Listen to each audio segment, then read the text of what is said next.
Fiscalía pidió en audiencia de apelación el incremento de la pena para Alex Bravo y Carlos Pareja Yanuseli de 5 a 7 años de prisión. Inmobiliar pretende recaudar 148 millones de dólares a través de la subasta de bienes del Estado que no son utilizados. 2 menores de edad murieron ahogados en un reservorio ubicado en la parroquia El Quinche. Falta de consenso al interior del Consejo Metropolitano retrasa la decisión para un posible incremento de la tarifa de pasajes en Quito. Más de 1,5 millones de estudiantes ingresarán al sistema de educación fiscal. El año lectivo arrancará este lunes 4 de septiembre.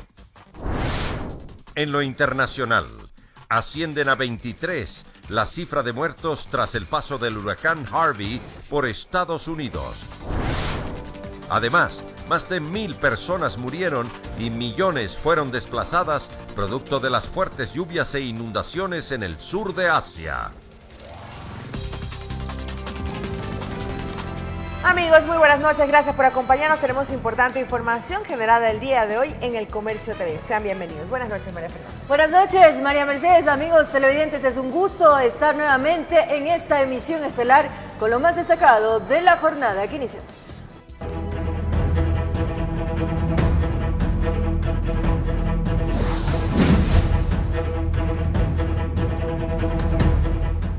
La fiscal Diana Salazar, encargada del caso Odebrecht, develó documentos hallados en la computadora de Ricardo Rivera, tío del vicepresidente, donde se detallan archivos vinculados con el campo de sectores estratégicos de los que Jorge Glass estuvo encargado. En los archivos se encontraron escritos sobre la contratación emergente de la central termoeléctrica SELEC. Además, otra carpeta titulada Vicepresidencia Ecuador, que contenía un oficio firmado por el secretario general de la vicepresidencia y una encuesta sobre la gestión de Jorge Glass en el año 2013 y 2014. En referencia a estos hallazgos, el segundo mandatario respondió a una entrevista en un medio radial que tendrá que ser su tío quien responda sobre estas evidencias. Entonces, la fiscal ha hecho una reflexión, es una carta de la vicepresidencia. Sí, pues es una carta de la vicepresidencia, que primero que es una carta pública, segundo, que fue enviada a otro ministerio, y tercero, fue enviada una copia a la empresa minera y luego a una empresa canadiense. El hecho de que haya una carpeta que diga vicepresidencia con documentos, a su juicio, no es una prueba que lo vincule. O sea, una computadora de un tercero, pues ¿por qué no le preguntan a él, pero por el amor de Dios? Familiar directo suyo. Pero por eso tiene que ser investigado, pues. Yo aquí no tengo parientes. O sea, si mi madre tiene una cosa que indebida, tiene que ser investigada, pues como corresponde a un Estado de Derecho. Estamos en la época de las cavernas. Y la Fiscalía solicitó que se incremente la pena de 5 a 7 años de prisión para Alex Bravo y Carlos Pareja Yanuseli, acusados por el delito de cohecho junto a otras 14 personas en el caso Petroecuador. Además, se confiscaron 2 millones de dólares de cuentas bancarias en Panamá a nombre de Alex Bravo. Durante la diligencia, el fiscal Juan Carlos Zúñiga, quien lleva adelante la investigación, solicitó al tribunal que debido a agravantes se incremente la pena para los procesados. Que se aumente del máximo, que se aumente, no, en este caso de 5 años, que se aumente el tercio o demás. Eso ya, como le digo, eso lo valorará el tribunal. Además, el fiscal Zúñiga informó que las autoridades ecuatorianas solicitaron mediante asistencia penal a la Banca de Panamá que se congelen cerca de 2 millones de dólares de las cuentas de Alex Bravo, exgerente de Petroecuador. Así es, hay un dinero que está incautado por la República de Panamá en base a la petición que hicieron las autoridades ecuatorianas, dinero en algunas de estas cuentas, y se va a hacer los mecanismos correspondientes para que ese dinero sea repatriado a nuestro país. Por su lado, el abogado de Carlos Pareja Yanuseli, Reinaldo Zambrano, indicó que los agravantes a los que hizo referencia el fiscal en torno a que han participado 2 o más personas en el delito no tendría asidero legal o argumento jurídico. Porque en el cohecho, por norma general y conforme lo estableció el propio legislador ecuatoriano, y así lo ha establecido la doctrina nacional e internacional, participan 2 o más personas. Y si participan 2 o más personas es el elemento constitutivo del delito. Y al ser elemento constitutivo del delito jamás puede ser considerado como agravante. Por ello, los abogados de los 16 procesados durante la diligencia han presentado el pedido de nulidad del proceso. Que pedimos que se anule el proceso es porque aquí se ha hecho un combo. Este es un juicio combo, donde hay varios contratistas, varias empresas y varios funcionarios que no constituyen una unidad. sino que son casos independientes, incluso en el tiempo son diferentes. Meter a 18 personas que han celebrado 30 y pico de contratos en un solo proceso y decir que es un cohecho, uno solo. La audiencia continúa a la espera de la resolución. En Quito informó Adriana Rojas. Legisladores de oposición entregaron su informe tras la visita a la refinería de Esmeraldas. Concuerdan con el análisis del régimen que catalogó a la situación como crítica, mientras que el oficialista Esteban Albornoz ratifica que la refinería sigue trabajando con normalidad. 7 días después de su visita a la refinería de Esmeraldas, los legisladores revisaron sus informes. La oposición en conjunto presentó al menos 7 puntos críticos que observaron en la refinería. Uno de ellos, el reactor donde se refina el combustible. El caso de la refinería de Esmeraldas es como que si usted fuera dueño de un carro Mercedes-Benz, que lo tiene que prender empujando. Dicen que las condiciones son graves. Coinciden con el informe entregado por las autoridades de gobierno. Las condiciones en las que está trabajando Refinería de Esmeraldas no es al 100%. Se gastaron 2.200 millones y aquí tiene que intervenir la Contraloría y si hay indicios de responsabilidad penal, la Fiscalía. Y vamos a ver qué es lo que ha pasado ahí con la plata del pueblo ecuatoriano. Aseguran que los operadores de la refinería contaron lo que viven a diario y el peligro que corren por la situación compleja de uno de los puntos principales de la refinería. El reactor está siendo enfriado con vapor, con improvisadas técnicas aplicadas por ingenieros ecuatorianos. Así trabaja la refinería, así trabaja el reactor nuevo. Que se puede seguir trabajando, yo creo que se puede seguir trabajando un tiempo, controlado, pero hay un altísimo riesgo, porque nadie sabe si puede trabajar un día, un mes, 6 meses o reventar mañana. La comisión pudo constatar que muchos tanques de almacenamiento están en muy mal estado y hay otros que simplemente no sirven porque presentan fisuras. Cosa que en el oficialismo minimizan. Dicen que la situación de la refinería es manejable y que su repotenciación, aunque con errores, fue acertada. De que está funcionando, hay una refinería que está funcionando y que está funcionando el 100% de su capacidad. Que la refinería trabaja normalmente y que no es momento para las alarmas. No podemos alarmar, no podemos ser irresponsables de lanzar con fines políticos cosas irresponsables. La comisión revisó el informe que presentarán tras su visita a la repotenciada refinería, que podría entrar nuevamente a reparación para corregir los errores que amenazan con paralizarla. Informó Javier Gallo. El anuncio de una posible consulta popular suma apoyos. Esta vez el sector indígena se pronunció a favor de una consulta que vaya encaminada a reformar las instituciones del país. Mientras tanto, la Comisión de Participación Ciudadana en la Asamblea realizó un exhorto al presidente para que se convoque a la consulta popular con 6 temas claves. El apoyo a una posible consulta popular llega del sector indígena. A nombre de la CONAIE, su presidente Jorge Herrera asegura que están dispuestos a apoyar al presidente Lenín Moreno si él convoca una consulta popular. El camino más viable para que el pueblo, el soberano, con todo su derecho y legitimidad, pueda proponer cambios importantes. Pero esa consulta debe tener temas claves, por ejemplo, una reestructuración de las instituciones del Estado, eliminar el quinto poder, la reelección indefinida, entre otros. Para desmontar la estructura del correísmo. Apoyo que es compartido por la Comisión de Participación Ciudadana de la Asamblea. Desde aquí se emitió un exhorto al presidente para que la consulta se vuelva una realidad. No hay que tenerle miedo al máximo jefe de la democracia, que es el pueblo. Son 6 puntos los que ponen en relevancia. Entre ellos, coinciden con que hay que limitar las funciones del Consejo de Participación, que las autoridades de control deberán ser cesadas en funciones, aseguran. De todas las autoridades que este Consejo ha elegido, para así poder garantizar imparcialidad en la lucha contra la corrupción. Propuesta con la que concuerdan en el ala moderada del bloque país. Franklin Samaniego afirma que ese punto podría ser discutido en el partido de gobierno. En virtud del fortalecimiento de la institucionalidad, que se deje sin efecto los nombramientos de las autoridades de control y que en el plazo de 6 meses, 5 meses, con un procedimiento que se desarrolle, se pueda renovar esas autoridades de control. Pero en el ala correísta dicen estar sorprendidos ante el anuncio de una posible consulta popular. Ese tema nunca se ha tratado dentro del partido. Nos enteramos el día lunes. ¿No han hablado de esto con él? No habíamos conversado. Las reuniones que mantuvimos con el presidente de la República fueron exclusivamente para temas relacionados a la agenda legislativa. Sobre la propuesta de muerte cruzada anunciada por Ricardo Patiño, acá dicen no haber conversado sobre el tema. Consideran que esa declaración fue apresurada. Yo respeto el criterio del compañero Ricardo Patiño, pero pues creo que en este momento el país necesita gobernabilidad, necesita estabilidad, que es lo que quieren los ecuatorianos. En todo caso, la propuesta de una posible consulta popular sigue sumando adeptos en el sector de oposición, mientras que en el oficialismo la división sigue siendo profunda. Informó Javier Gallo. Durante su habitual enlace radial, el alcalde de Guayaquil, Jaime Nebot, expresó estar de acuerdo ante la posibilidad de una consulta popular, tal como lo señaló el presidente Lenín Moreno. Asimismo, el burgomaestre expuso cuáles deberían ser los temas a consultar.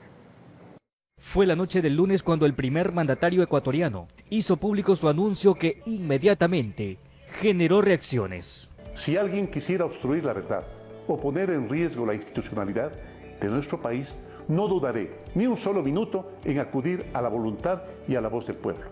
En torno a esta posibilidad, el alcalde de Guayaquil considera que la consulta es una necesidad para los ecuatorianos. Aclara que también se puede reformar la Carta Magna mediante una constituyente, pero esto implica un proceso largo y costoso. Y una consulta popular es la forma absolutamente legal y constitucional, la más rápida, la más barata. El dueño de la democracia es el pueblo. Si usted le pregunta al pueblo cosas importantes, concisas y claras, y el pueblo responde, ese texto se incorpora a la Constitución. Asimismo, el primer personero municipal dio a conocer bajo su punto de vista qué temas se debería tratar en una consulta popular. Pero sí para tratar si la independencia de las funciones del Estado debe recuperarse, sí para eliminar la posibilidad de que alguien que legítimamente gane una presidencia de la República la aproveche para hacerse dueño de la función constitucional, de las funciones de control. Hay que recuperar la libertad. Entonces hay que consultar, por ejemplo, si debe derogarse la ley de comunicaciones. Y los estudios deben limitarse a lo que quiere el gobierno o a lo que quiere el ciudadano. Finalmente, Nebot, en su acostumbrado enlace radial, se tomó un espacio para analizar los primeros 100 días del gobierno de Lenín Moreno. Se han dado cosas positivas. El no tener una actitud sectaria, ser abierto con la prensa, ser abierto con los militares, con los policías, no perseguir periodistas, hacer un intento de acabar con la impunidad.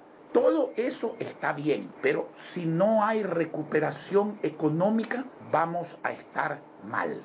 Informó José Morales. Tanto el Poder Ejecutivo como el Legislativo se encuentran facultados para aplicar la figura legal denominada muerte cruzada. Pero ¿cuáles son las condiciones que se deben cumplir? A continuación lo explican los expertos constitucionalistas. La posibilidad de que se pueda aplicar la denominada muerte cruzada toma fuerza, aún más cuando un sector de Alianza País no comparte las decisiones del presidente Lenín Moreno. O sea, no es ni tan muerte ni tan cruzada.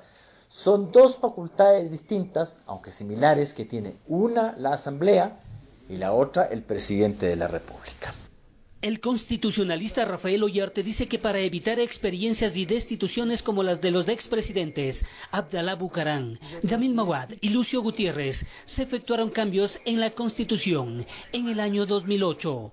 Usted sabe que a ellos no les hicimos juicios políticos, sino que los cesamos, a uno por incapacidad mental y a los otros por supuestos abandonos. Es así que se cree el artículo 130 donde se establece que la Asamblea Nacional puede destituir al presidente de la República sin juicio político. Uno, por arrogación de funciones, que sería el caso Gutiérrez. Y dos, por grave crisis política, que son los casos de Mawad y de Bucaram. Siempre y cuando se cumplan ciertos requisitos. Para este primer caso de la arrogación de funciones se requiere el dictamen de la Corte Constitucional que confirme que efectivamente ha habido la tal arrogación de funciones. ¿Ya? Pero si es por crisis política, no se requiere ningún dictamen. Pero en contraposición también se le entrega facultades al presidente de la República, como lo establece el artículo 148. Es decir, si la Asamblea puede destituirle sin juicio político al presidente de la República, el presidente de la República puede disolver a la Asamblea Nacional. ¿Por qué casos? Por los mismos dos casos que la Asamblea le puede destituir al presidente. Se argumenta un tercer causal que es obstaculizar el Plan Nacional de Desarrollo. Le llamamos muerte cruzada a algo en que el uno mata al otro, pero el que mata no muere. Es decir, si el presidente de la República disuelve a la Asamblea se clausura hasta que se posesionen los nuevos asambleístas, pero el presidente de la República continúa en el poder. Lo mismo ocurre cuando la Asamblea le destituye al presidente de la República. La Asamblea continúa en funciones, el presidente ha sido destituido y asume el vicepresidente o siguiendo el orden de subrogación. Al respecto, el constitucionalista Ramiro Román cree que en la actualidad no existen causales para la muerte cruzada. Entonces la base sería hacer una consulta al pueblo, que es lo importante. Caso contrario, lo que estaríamos haciendo es políticamente utilizando un recurso para inestabilizar el poder e inestabilizar el país. Informó Héctor Romero. Expertos evalúan las acciones del presidente Moreno en la víspera de que se cumplan los primeros 100 días de gobierno. Afirman que las decisiones del primer mandatario son positivas para el país. A pocos días de que el primer mandatario Lenín Moreno cumpla sus 100 primeros días de gobierno, expertos analizan sus movimientos políticos y económicos durante este periodo. Para Santiago Basabe, catedrático de la Flaxo y analista en temas políticos, las decisiones de Moreno han sido en gran medida positivas, lo que lo ha llevado a tener una aceptación social alta en cuanto a su popularidad y credibilidad. En primer lugar, se ha bajado las tensiones que existían entre el gobierno y diferentes actores sociales, políticos, económicos, gente en general que no estaba de acuerdo con la posición del gobierno. Esto se ha mejorado, se ha ganado en tolerancia política y me parece que eso es muchísimo. Esta intención al menos, que tiene algunas cosas que se pueden ver, de distanciarse de Alianza País y fundamentalmente de distanciarse de los principales actores que estuvieron alrededor del gobierno del expresidente Correa. Sin embargo, expresa que las acciones tienen que llegar a cristalizarse, sobre todo para legitimar su gobierno. Deberá intentar fortalecer la autonomía de la justicia, por ejemplo, es una de ellas. La posibilidad de eliminar el Consejo de Participación Ciudadana es otra de ellas. No creo que ni lo uno ni lo otro, en términos de cambio constitucional, vía reforma, deba ser inmediato. Expresa que el combate a la corrupción también ha sido percibido de manera positiva por la población, pero para los próximos años debe hacer especial énfasis en otros temas. Si es que toma las decisiones económicas adecuadas, las decisiones políticas adecuadas y las decisiones en el plano de la corrupción adecuadas, pueda al final, en el 2021, ser asumido como un gobierno de transición, un gobierno que le ha devuelto al país los estándares mínimos de democracia. Para Mauricio Pozo, exministro y experto en materia económica, en este tema Moreno ha hecho anuncios importantes, pero en acciones se ha quedado corto. El presidente ha hablado de sostener la dolarización, de la austeridad fiscal, del rol del sector privado, ha dado señales favorables positivas, pero las acciones han ido muy aisladas, muy pocas, muy cortas, decisiones que se acaban de adoptar como el tema del dinero electrónico por parte de los bancos es sin duda favorable, creo que es una acertada decisión del gobierno, pero es solo una pieza. Incluso dice ha tomado acciones contradictorias, esto con respecto a la proforma presupuestaria. Habló de austeridad y sin embargo el tamaño del presupuesto crece 2% frente al año previo, lo cual no tiene muchos intereses. Lo que dice tiene que hacer Moreno es presentar con urgencia un programa económico bien definido e incluso tomar medidas de ajuste pero no tan radicales, aprovechando la aceptación que ha adquirido entre la población. Y me preocupa que el equipo de gobierno, no solo en el área económica, no sea el que el país y él requiere para hacer los cambios. Me parece que ahí va a tener que tomar también decisiones de tal suerte de hacer un gobierno mucho más pragmático y alejar los dogmatismos y las ideologías de lo que el país requiere. Informó Alison Corral. El ministro de Trabajo, Raúl Ledesma, anunció que este viernes 1 de septiembre comenzarán en Cuenca las jornadas de mesas de diálogo para definir las reformas al Código Laboral. Según Ledesma, esta es una forma de enfrentar la problemática laboral, una de las preocupaciones gubernamentales. Asimismo, desde la Comisión de Derechos de Trabajadores y Seguridad Social, afirman que dentro de las posibles reformas se incluirán a todas las formas de trabajo, desde aquellas en relación de dependencia hasta actividades autónomas. Aspiran que el proyecto de Código de Trabajo esté listo para el primer trimestre del 2018. En otro tema, más de 100 personas participan en una nueva subasta a cargo del Servicio de Gestión Inmobiliaria del Sector Público, que pone a disposición de la ciudadanía bienes inmuebles que pertenecían al sector financiero o al Estado ecuatoriano y que no eran utilizados.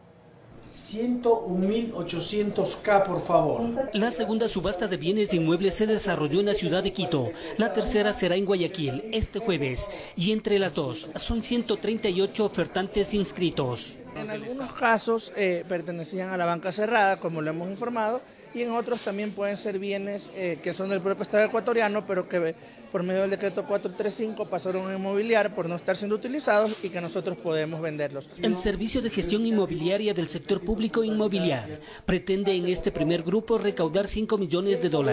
Entre los requisitos que deben cumplir los participantes es presentar un cheque certificado con el 10% del valor referencial del inmueble elegido. Cuando exista un ganador, ese ganador puede aplicar el crédito del Banco del Pacífico, que le puede dar el valor de hasta el 80% del bien. Esa es la facilidad que estamos brindando. En total son 133 bienes que se pondrán a disposición de la ciudadanía, con una recaudación promedio de $107 millones. ¿Por qué el interés de participar en esta subasta? Bueno, vemos una oportunidad de adquirir unos bienes que nos interesa como empresa, y creo que fortalecer el tema de activar bienes que estaban prácticamente paralizados, yo creo que es pertinente, apoyando a la economía del país, ¿no? María José Santos compró una oficina en el sector financiero norte de Quito. Todavía no tiene planes cómo utilizarla. Ojalá para el negocio propio a futuro, un futuro corto. ¿Una buena inversión? Sí, sabe que sí, viendo cómo están las propiedades en el sector, cómo ha crecido el sector y con lo que es la plataforma gubernamental. Informó Héctor Romero. Porque en el momento que yo me enteré, los doctores simplemente dijeron que tenía posibilidad un pronóstico de vida de 3 meses. Y me imaginé que en 3 meses mi hija se iba a ir. Historias conmovedoras envuelven la vida de las personas que padecen de cáncer y sus familias. Lo que más les preocupa, aseguran, es la falta de medicamentos y el dinero que falta también en el hogar para acceder a ellas. Un reportaje especial más adelante. Y 2 niños murieron ahogados en un reservorio ubicado en la parroquia El Quinche. Pese a los esfuerzos que realizaron organismos de socorro, no pudieron salvar la vida de los infantes. La tragedia sorprendió a los familiares de 2 niños de 7 y 8 años, cuando a tan temprana edad, los menores perecieron ahogados en un reservorio de agua en el barrio San Miguel, en la parroquia del Quinche. Versiones extraoficiales señalan que la inquietud de los pequeños los habría llevado a ingresar a una propiedad para jugar y divertirse, sin imaginarse que tiempo después, los cuerpos de los infantes aparecerían flotando en las aguas que servían para riego. Los 2 menores se habrían encontrado aproximadamente 2 de la tarde jugando por el sector y se habrían percatado que los menores ya se encontraban al interior de un reservorio de agua que ha existido aquí en el lugar, producto de lo cual presumiblemente los niños se han ahogado. Una vez conocida la emergencia, organismos de socorro acudieron al sitio. Sin embargo, pese a los esfuerzos realizados para reanimar la vida de los pequeños, estos fueron inútiles. En el lugar, cuando nosotros llegamos, ya les encontramos a los niños afuera, estaban ya sin vida, fallecidos. Procedimos a realizar los primeros auxilios inmediatamente, sin embargo no pudimos recuperar la vida de los niños. Procedimos a dar soporte vital básico inmediatamente a todos los familiares porque la escena fue bastante drástica. El lamentable suceso enluta a una familia que llora la pérdida de los pequeños, más aún cuando uno de ellos era hijo único y había retornado del extranjero hace 2 años para residir en el país. Es el único. Y por eso mi hermana estaba muy feliz porque el niño vino hace 2 años, entonces la vida de mi hermana cambió, de todos mismos, porque siempre el niño tenía una muy buena educación allá y también le pusieron aquí los padres. Estadísticas del COE Metropolitano dan cuenta de 4 menores fallecidos en las últimas 2 semanas en similares circunstancias. De allí que surgen recomendaciones, sobre todo a padres de familia, para que se mantengan alerta ante las actividades que realizan sus hijos y sobre todo, evitar que se acerquen a lugares donde el riesgo puede terminar en tragedia. Informó Miguel Ángel Bedoya. En un bus intercantonal de la provincia de Los Ríos se registró un asalto a mano armada por sujetos que fingieron ser pasajeros e inmediatamente desvalijaron a todos los ocupantes. Completamente lleno de estudiantes, docentes y ciudadanos que se dirigían a diferentes lugares, iba el bus que cubría la ruta Vinces-Babahoyo a las 6 de la mañana. El conductor recoge pasajeros en la vía. En ese momento hace una parada y prácticamente al vuelo se suben 3 individuos que con la misma velocidad sacan a relucir sus armas de fuego y un machete, mientras uno se coloca una capucha para evitar que lo reconozcan.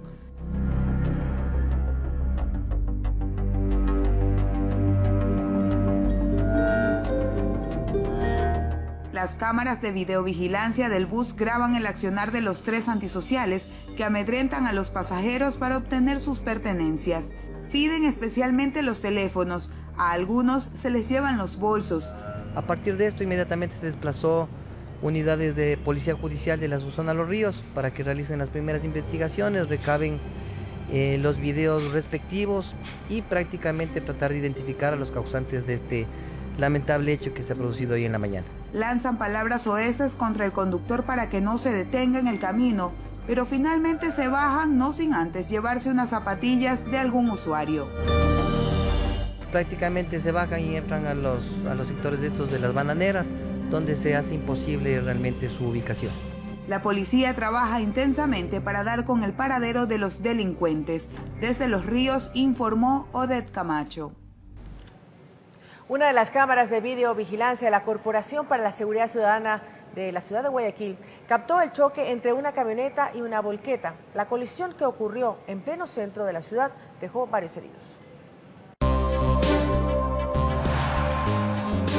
Nuevamente el exceso de velocidad e irrespeto a las señales de tránsito dieron paso a otro accidente, esta vez ocurrido en las calles Capitán Nájera y Villavicencio.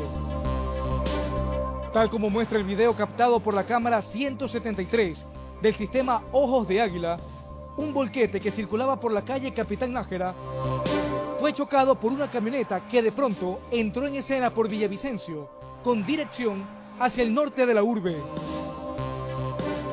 Producto de la colisión, ambos vehículos quedaron momentáneamente en el cruce de vías hasta el arribo de varios agentes de la ATM que tomaron control de la situación.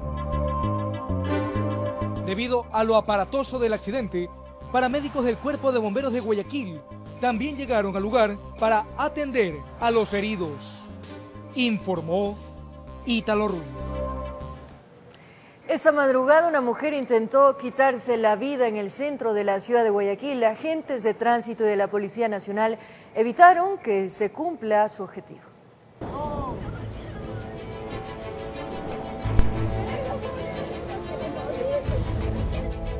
El caos se apoderó de la avenida Quito y Hurtado en momentos cuando una mujer, posiblemente en estado de gestación, intentaba acabar con su vida lanzándose debajo de los carros. Porque se quiere meter debajo del carro.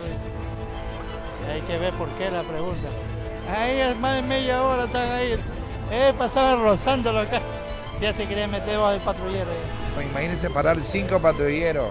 Dos patrulleros de la Policía Nacional y 2 ATM y una ambulancia. Ya la ambulancia se retiró. No sé qué opinan los policías ahí, llevarla, dejarla. Pero ya es momento que ya están pasando el tiempo, me imagino, el tráfico ya mismo. La fémina se encontraba acompañada de su pareja sentimental, quien le rogaba que no lo hiciera, ya que iban a tener un bebé juntos. Hasta el sitio llegaron agentes de tránsito de la Policía Nacional y paramédicos. Puede tener alguna decepción amorosa, problema con los hijos, con el marido, algo puede ser. Pero ahí tiene que actuar la policía, porque imagine que el chico la floja, corre y se puede tirar encima de un carro. Puede haber un accidente. Para mí que tuviera que la chica, si no está pasadita de droga, puede estar mareada, porque una persona normal no puede hacer eso. Luego de varios minutos, el hombre pudo convencer a su amada de no atentar contra su vida. Ambos se embarcaron en un taxi y partieron con rumbo desconocido, mientras que en el sector todo volvió a la normalidad. Informó Jorge Salazar. El Comando Zonal 8 de la Policía Nacional logró evitar que más de 600 kilos de cocaína camuflados en contenedores salgan del puerto de Guayaquil con destino a Holanda y Bélgica. El ejecutivo de una de las empresas implicadas fue detenido para investigaciones. La inspección de un contenedor en las últimas 48 horas alertó los protocolos de perfilamiento en el puerto de Guayaquil. Buenos días. Porque algo no cuadraba en la documentación de cientos de cajas de banano, En donde nuestro can antinarcóticos de nombre Rex pudo identificar 582 paquetes de cocaína que nos dieron un peso bruto de 581 kilos. El cargamento tenía como destino el puerto de Amberes, en Bélgica, y de acuerdo a la versión del general Marcelo Tobar, esta vez no se quedaron únicamente con el chofer. Detenido el representante de la compañía que fungía como la persona a la vista de este cargamento, el señor Carlos Alejandro B.Z. En otro caso, un contenedor que debía llegar con varios productos a Holanda también levantó sospechas. Entre las paredes del sistema de refrigeración, una cantidad de paquetes, de 22 paquetes con 30 kilos de cocaína. Con ello se evitó la llegada de casi 600 kilos de cocaína, que habrían generado 27 millones de dólares a la industria del narcotráfico. Se explicó además que originalmente, tras el perfilamiento de los contenedores, se someten al menos a 2 filtros antes de proceder al aforo físico. A la postre termina identificándose una cantidad X que raya entre el 7 y el 11% de contenedores de revisión manual. En lo que va del año se han capturado 8 contenedores y decomisado 64 toneladas a nivel nacional.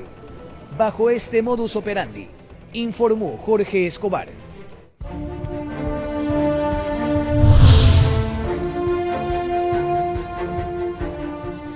Así es, la falta de consenso al interior del Consejo Metropolitano retrasa la decisión para un posible incremento de la tarifa de pasajes, lo que ha provocado incertidumbre entre los quiteños y una paralización del servicio en la capital.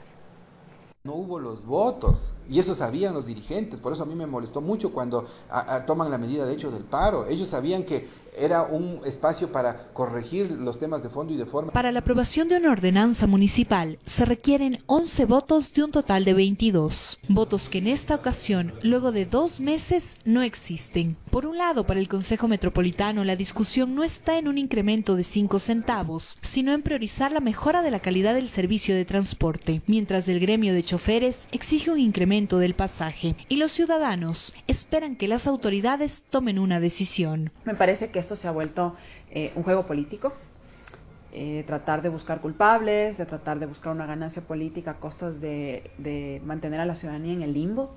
El bloque de concejales de Alianza País aún considera que en el documento se requieren incorporaciones que refuercen el cumplimiento de mejoras, considerando que el texto para el debate final ya fue aprobado por la Comisión de Movilidad.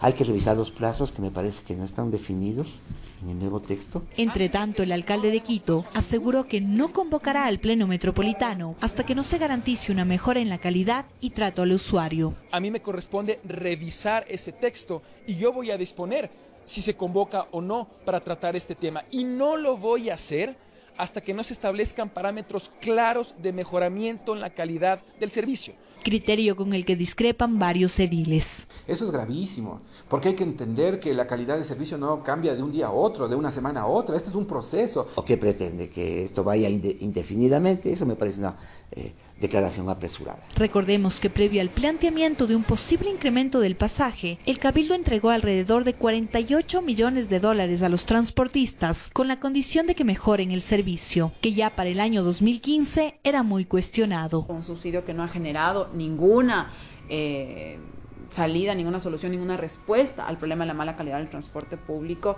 Luego de un día de paralización de actividades y el establecimiento de sanciones a consecuencia de la manifestación, los representantes del transporte urbano solicitaron la mediación del presidente de la República para llegar a un acuerdo, informó Sofía Vintimilla. Una manifestación exigiendo la ejecución de obras barriales se realizó a las afueras del municipio de Quito. La ciudadanía argumenta que los ofrecimientos están respaldados con documentos sumillados por el Cabildo. El barrio La Comuna de Santa Clara de San Millán esperó alrededor de 2 años antes de decidir realizar esta manifestación. Su representante asegura que pese a los ofrecimientos por escrito de la municipalidad, las obras no llegan. Tengo un oficio de maceo con fecha del 15 de marzo del presente año, en el cual manifiesta que se aprueban 80 contenedores para la comuna de Santa Clara de San Millán y la instalación se iba a realizar en un mes. Hasta la presente fecha no se ha realizado este cumplimiento. Darío, uno de los moradores, expresa en su mirada la decepción que siente porque sus peticiones y trabajo por la comunidad no logran que sus condiciones de vida prosperen. Realmente, hablando por las vías principales, disque esas también están destruidas. Peor las de los pasajes, las vías alternas.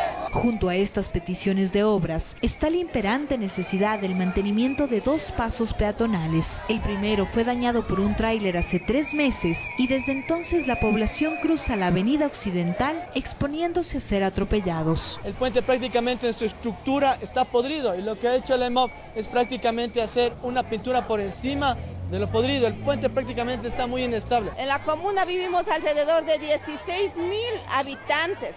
Por lo tanto, ya empieza clases y necesitamos... El segundo cruce conecta el barrio Las Casas con la comuna. Allí, parte de la quebrada denominada Rosa Pamba se desmoronó tiempo atrás, complicando el traslado de los vecinos. La gente tiene que saltar ese hueco para poder trasladarse a sus trabajos y estudios. Vino a hacer la inspección hace 4 meses de MOPS.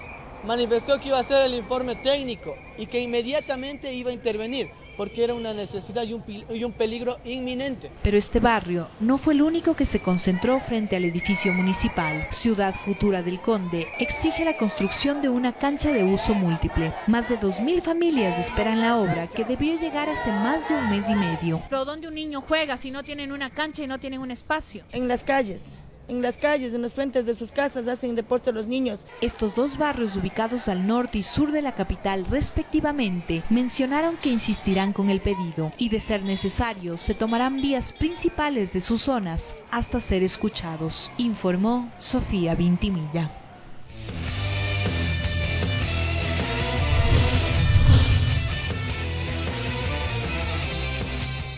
Un total de 1.501.077 estudiantes ingresarán al sistema de educación fiscal. El año lectivo arrancará este lunes 4 de septiembre y el nuevo ciclo será inaugurado por el presidente Moreno en el Instituto Nacional Mejía. El nuevo año lectivo 2017-2018 iniciará el próximo lunes 4 de septiembre en el régimen Sierra Amazonía. Los estudiantes regresarán a clases en un cronograma escalonado. 4 de septiembre, bachillerato. 5 de septiembre, octavo, noveno y décimo de educación general básica. 6 de septiembre, quinto, sexto y séptimo de educación general básica.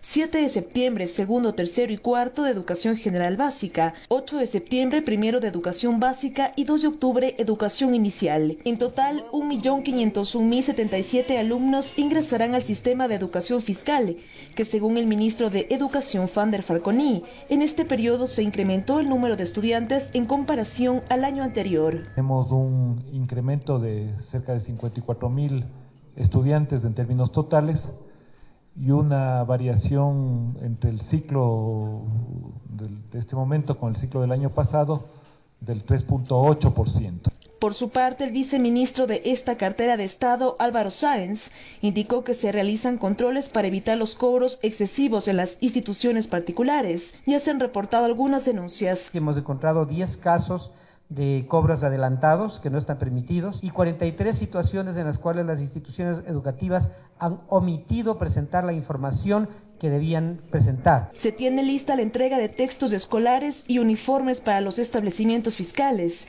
6 libros para el bachillerato y 6 para el nivel básico. No se tiene previsto cambios curriculares. Estamos entregando un total de 1.576.329 juegos de textos.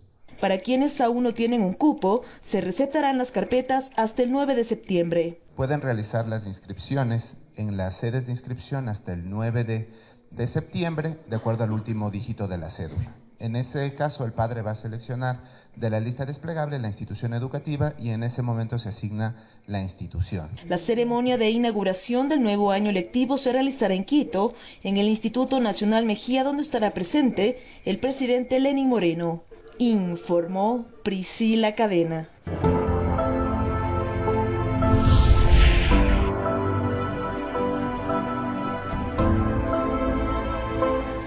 Fuertes testimonios son los que se encuentran al conversar con los familiares de personas que padecen de cáncer. La falta de medicamentos es una problemática que tienen que enfrentar a diario, a lo que se suma la difícil situación económica. La poca o casi ninguna atención gubernamental se cuestiona.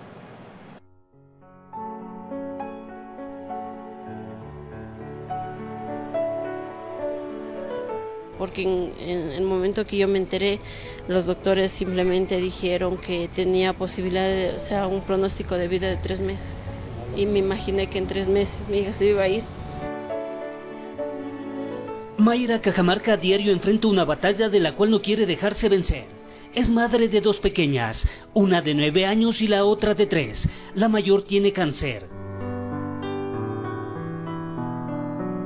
Lo que pasa es que hace 3 años le diagnosticaron leucemia a ella, que tenía leucemia linfoblástica aguda. ¿Qué significa eso? Es un tipo de cáncer que tienen en la sangre. A pesar del primer diagnóstico médico que no les daban muchas esperanzas de vida, están logrando ganarle al cáncer.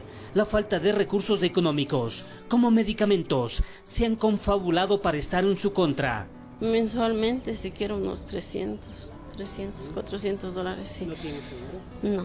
El seguro de mi esposo, que es porque mi esposo es militar. O sea, ellos me cubren las consultas médicas, pero ellos no me dan el medicamento. Siempre que se llega con las recetas dicen es que no hay, es que no hay, es que no hay y no hay.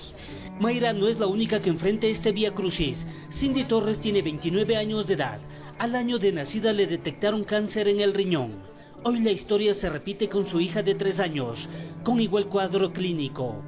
Sí, es una enfermedad muy costosa, a pesar de que yo tengo seguro, el seguro del IES, a mí me ha tocado asumir otros gastos porque en el IES no hay oncología pediátrica, me transfirieron a Solca y en Solca no hay algunas especialidades que mi hija requiere, como nefrología. Hay medicamentos que no tiene Solca y nos toca subsistir. Y a veces el seguro privado no cubre tampoco, o sea, yo tengo el seguro privado, pero hay medicamentos que no cubren, nos toca cubrir a nosotros. La asambleísta Poli Ugarte, sobreviviente del cáncer, quien ha dedicado su vida a luchar por este sector, informó que varios medicamentos no están en el cuadro básico, autorizado por el Ministerio de Salud.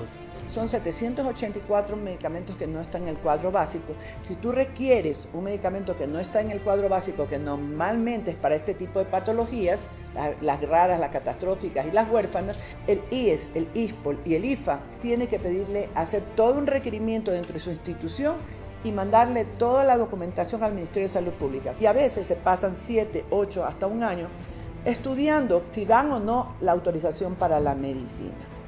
Ugarte afirma que solo en el Hospital Teodoro Maldonado de la ciudad de Guayaquil existen 7.032 pacientes con enfermedades catastróficas que han presentado una solicitud y solo se han autorizado a 706. Dice que más de 6.000 están a la espera. Lo que se está buscando es no dar medicinas a las enfermedades catastróficas raras y huérfanas y que los ecuatorianos se mueran, porque esa es la realidad. No podemos seguir inventando que es un negocio de las farmacéuticas. Richard Espinosa, presidente del Consejo Directivo del Instituto Ecuatoriano de Seguridad Social IES, defiende su gestión. Ella sale en fotografías publicadas en su página web promocionando medicamentos. Entonces la pregunta es, a ver, ella es la vocera de las farmacéuticas que tienen interés económico o realmente es que es la vocera de los pacientes a los cuales supuestamente quiere ayudar? Se está jugando que los farmacéuticos, la industria farmacéutica se quiere beneficiar. No, señores. El problema no es de las farmacéuticas, el problema es la ministra de Salud y del señor Richard Espinosa, que no quieren comprar medicamentos de alto costo, que se han pasado 10 años diciendo que reducen el costo de la compra de la medicina y hoy lo que tenemos es una medicina genérica que no toda es mala, pero que dentro del saco todo el mundo dice no tome genérico porque en un momento dado no pueden dar los resultados. Sepa usted que desde el año 2012 hasta el año presente, 2017, hemos invertido más de 800 millones de dólares pues, en enfermedades catastróficas, raras o huérfanas. Mientras se presentan desacuerdos de lado y lado, los pacientes con cáncer, los más perjudicados. Pero ¿cuáles serían las alternativas? Les presentamos en una segunda entrega. Informó Héctor Romero. Es momento de una pausa, amigos, en el Comercio TV, y al regresar, 33 víctimas mortales son ya por el paso de la tormenta Harvey en los Estados Unidos.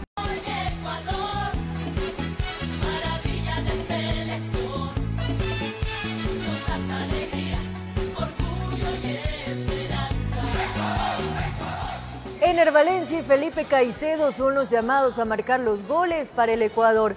No se puede ceder más puntos en la eliminatoria y para ello la Tri cuenta con estos dos experimentados delanteros. A continuación, vamos a analizar sus números con la selección. Los últimos partidos de la selección ecuatoriana por eliminatorias han carecido de definición. La selección no ha podido encajar las opciones creadas y aquello le ha costado sin lugar a dudas valiosos puntos. En la última doble fecha recibió 4 goles y tan solo marcó 1. Los delanteros no estuvieron finos y se espera retorne el poderío que posee tanto Ener Valencia y Felipe Caicedo, quienes son los llamados actualmente a definir en pórtico rival. Ener Valencia, actual jugador de Tigres de México, ha jugado un total de 38 partidos con la selección absoluta, ha encajado 20 goles y ha generado 9 asistencias, sumando un total de 2.990 minutos en cancha vistiendo la camiseta tricolor. Felipe Caicedo, por su parte, es el máximo artillero ecuatoriano en las presentes eliminatorias camino a Rusia con 7 goles. Felipao ha vestido la camiseta tricolor en 56 oportunidades, marcando en su carrera 21 goles con la Tri. El actual jugador de la Lazio, si bien no ha tenido continuidad en los últimos meses, no deja de ser importante por su presencia física en delantera. Todo Ecuador espera que los dos artilleros tricolores estén finos y puedan convertir jugadas en gol. Solo de esa forma, la ilusión continuará camino a Rusia 2018. Informó Andrés González.